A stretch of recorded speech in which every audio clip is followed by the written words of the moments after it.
किसानों के महाआंदोलन को अब देशव्यापी रूप देने की तैयारी है। शनिवार को देश भर में केंद्र सरकार के खिलाफ प्रदर्शन होंगे। किसान संगठनों ने 8 दिसंबर को भारत बंद बुलाया है। पंजाब, हरियाणा, उत्तर प्रदेश और अन्य राज्यों के किसान संगठनों की बैठक में भारत बंद पर सहमति बनी। सरकार के साथ जारी बातचीत को लेकर किसान संगठनों को शक है। एक मत से ये तय हुआ कि उनके प्रतिनिधि सरकार से नए कानूनों को रद्द करने के लिए कहेंगे। इससे कम पर बात नहीं बनेगी। भारतीय किसान यूनियन के जगमोहन सिंह ने दिल्ली के और बॉर्डर पॉइंट्स को ब्लॉक करने की चेतावनी दी। 3 नए कृषि कानूनों को वापस लेने की मांग लेकर हजार किसान सड़क पर हैं। दिल्ली से लगने वाली सीमाएं ब्लॉक कर दी गई हैं। केंद्र सरकार और किसान संगठनों के बीच आज अगले दौर की बातचीत होनी है। किसान कानून वापस लेने से कुछ भी कम स्वीकार करने को तैयार नहीं है। सरकार थोड़ी नरम दिख रही है, लेकिन पूरी तरह रोल बैक का फैसला उनके लिए शर्मिंदगी भरा होगा। अधिकारी किसान संगठनों की मुख्य आपत्तियों को लेकर माथापच्चीसी कर रहे हैं कि बीच का कोई रास्ता निकल आए, मगर किसान संगठनों को इसकी उम्मीद कम ही लग रही है और ऐसे में वे भारत बंद बुलाकर सरकार पर दबाव और बढ़ाना चाहते हैं। शनिवार को कई जगहों पर पीएम मोदी के पुतले भी फूके जाएंगे।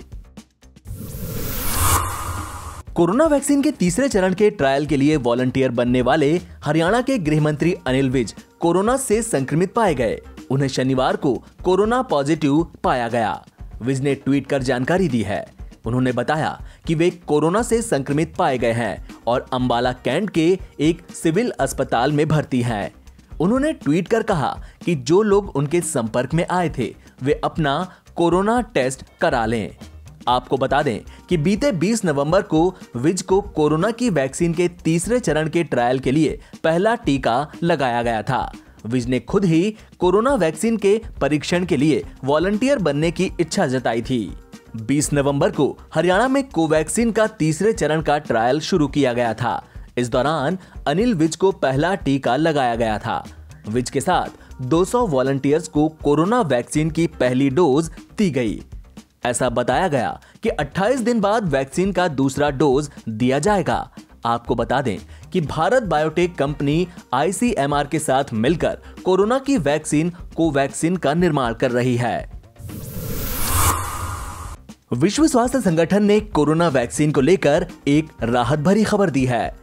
WHO ने ऐलान किया कि कोरोना वैक्सीन ट्रायल के पॉजिटिव रिजल्ट्स आने का मतलब है कि दुनिया महामारी के खत्म होने के बारे में कल्पना कर सकती है। हालांकि WHO ने यह भी कहा कि अमीर और शक्तिशाली देशों को कोरोना वैक्सीन की इस भगदड़ में गरीब और कमजोर देशों को कुचलना नहीं है। WHO चीफ टेड्रोस अधनोम ने चेतावनी दी कि वायरस को रोका जा सकता है, लेकिन अभी भी रास्ता जोखिम भरा हुआ है। कोरोना वायरस महामारी ने मानवता को उसकी सबसे अच्छी और खराब चीज दिखाई है। कोरोना वायरस से इस समय हो रही मौतें और संक्रमण की ओर इशारा करते हुए टेड्रोस ने बिना किसी देश का नाम लिए हुए कहा कि सबके बीच वायरस बना हुआ है और फैल रहा है। WHO चीफ ने एक वर्चुअल बैठक में चेतावनी दी कि वैक्सीन अति संवेदनशीलता को कम नहीं कर देगी, जो इसकी जड़ है।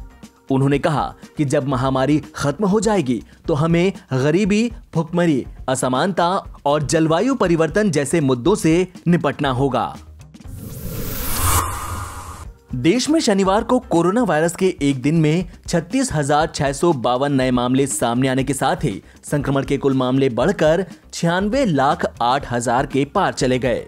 केंद्रीय स्वास्थ्य मंत्रालय ने बताया कि अब तक कुल 90,58,822 लोग कोरोना वायरस संक्रमण से उबर चुके हैं, जिससे ठीक होने की राष्ट्रीय दर बढ़कर 94.28% हो गई है।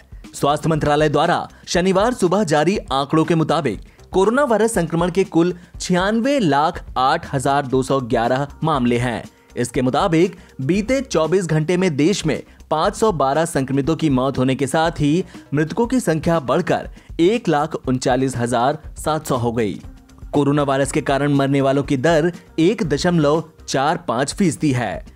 आंकड़ों के मुताबिक देश में कोरोना वायरस से संक्रमित 4,09,689 लोगों का इलाज चल रहा है, जो कि संक्रमण के कुल मामलों का 4.26% है।